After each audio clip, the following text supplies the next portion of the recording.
something. I wanna hold your hand. I wanna hold your De nuevo con ustedes aquí en Conto de Pensini y Globovisión. Ya tenemos nuestro próximo invitado. Las personas que me escriben después les contesto porque me está escribiendo todo el mundo y pasando todo tipo de videos por ahí. Tenemos a Juan Manuel Rafales, doctor, abogado constitucionalista y profesor universitario.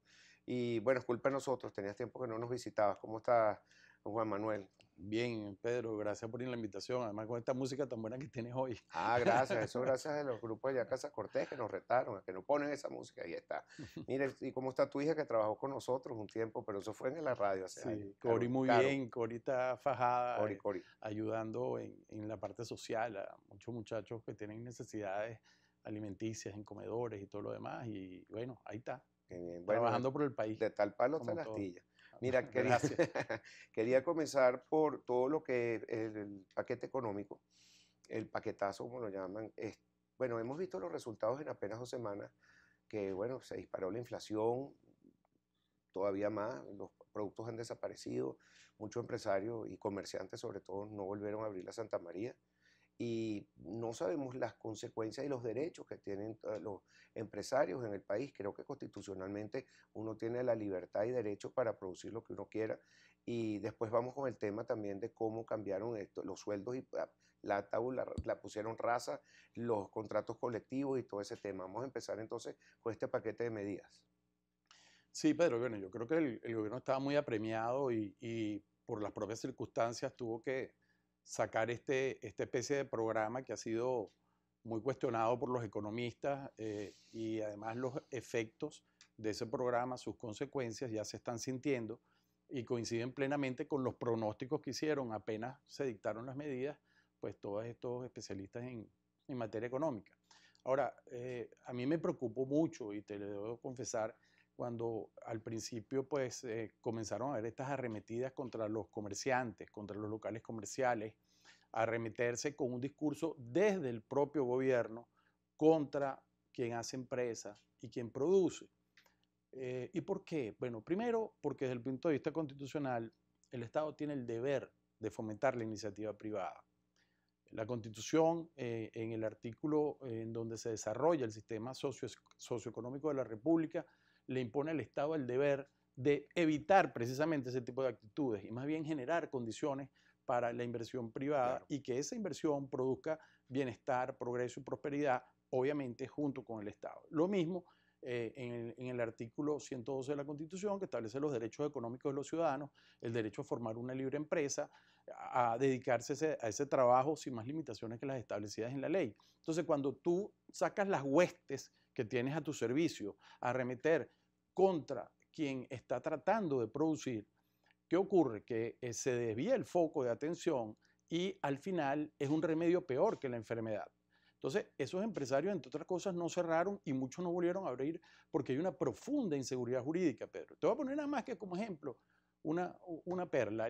El tema del convenio cambiario número 1, que tiene muchísimos aspectos y hay muchas cosas que están en pleno desarrollo, pero tanto el decreto constituyente que emanó de esa Asamblea Nacional Constituyente, que para mí no lo es y no voy a entrar en más detalles por ahora, como ese mismo convenio cambiario número 1, dicen que aquí hay una libertad cambiaria. Ahora, yo antes de venir para acá me llamó un señor que está en Margarita y que me estaba pidiendo un apoyo porque tenía muchas dudas con esto y me decía, pero yo puedo vender una camisa en dólares. Y yo le decía, mira, sí, porque hay libertad cambiaria. Lo que pasa es que estamos como el carcelero o el individuo que está preso durante 15, 20 años, un día se levanta y está la puerta abierta y cuando va a salir dice, no, eso fue que la dejaron anoche, por descuido dejaron la puerta abierta, pero yo no voy a salir Claro. porque me van a caer a palo.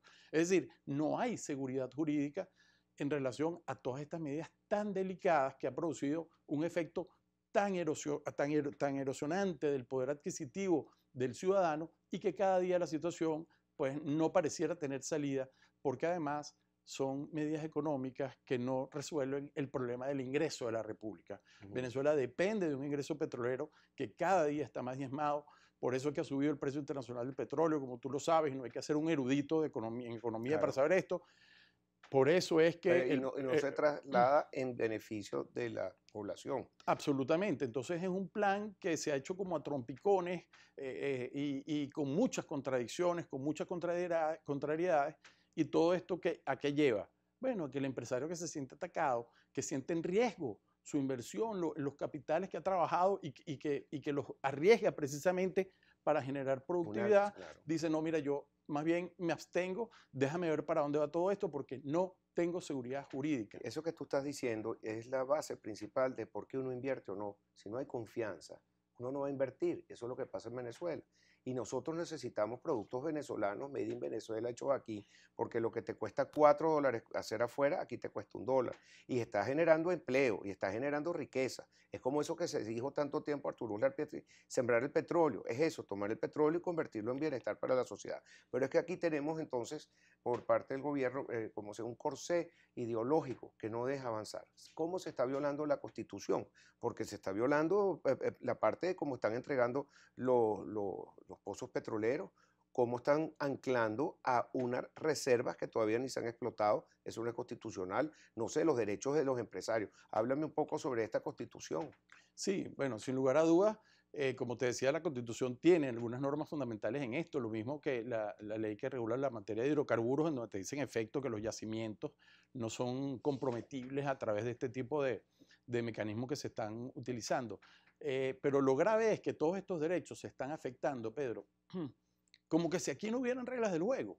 O sea, aquí no hay constitución, aquí no hay leyes, aquí simple y llanamente se hace lo que el gobierno decide que hay que hacer y punto. De hecho, te voy a decir algo, una de las cosas que me ha preocupado es el tono del más reciente decreto de emergencia económica, que es un estado de excepción que limita derechos o le da facultades al presidente para limitar derechos y garantías constitucionales, que además es una figura que ha debido durar 60 días, prorrogable por 60 días más y aprobado por la Asamblea Nacional.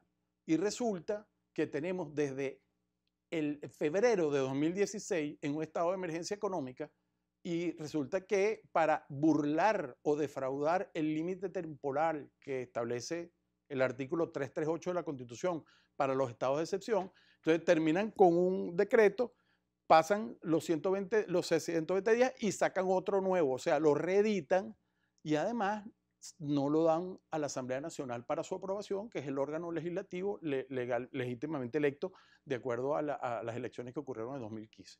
Entonces, ese decreto de emergencia económica es la que le permite al presidente pues, tomar este tipo de medidas que van en contra de los derechos de los ciudadanos y la seguridad jurídica. El derecho de acceso a la justicia, cuando un empresario tiene algún inconveniente, le dictan una medida, le ocupan una empresa, ¿a dónde va? ¿Qué juez se atreve a poner el cascabel al gato? De modo que es una situación muy grave porque todo esto termina por erosionar la capacidad de inversión y la capacidad de producción. Y yo le digo a mis hermanos venezolanos, esa actitud de ir contra el empresario, eso es absurdo, eso es lo que quieren que ustedes hagan. Y resulta que es al revés, en la medida en que hayan muchas empresas, hay una enorme capacidad de prosperidad porque se genera empleo y se generan bienes y servicios que son lo que todos necesitamos. Entonces, hay que decir la verdad, la culpa no es del empresario, la culpa es de quién. Bueno, de las políticas públicas que no han logrado precisamente consolidar un ambiente de seguridad y de confianza que nos lleve a un crecimiento económico sobre normas y reglas seguras, que es lo que dice la Constitución. Como me queda un minuto para la pausa, una pregunta. En Venezuela salió el presidente y la vicepresidenta para China.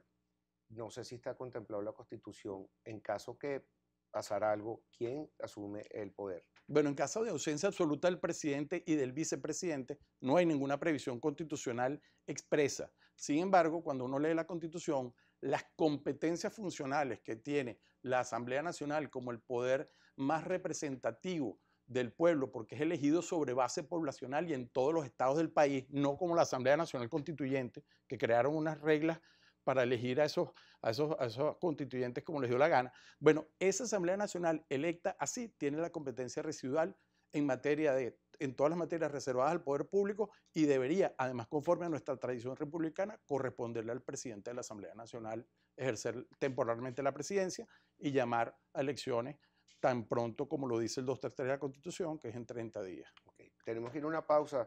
Juan Manuel, al regreso seguimos hablando entonces sobre esta Asamblea Nacional Constituyente, sobre lo que se está preparando, lo que se asoma, porque vimos una entrevista del doctor Escarrá, que es lo único que hemos visto, que algunos temas que se están tratando ahí, y bueno, lo que puedas añadir de qué viene esta nueva Constitución. Ya regresamos. Con gusto.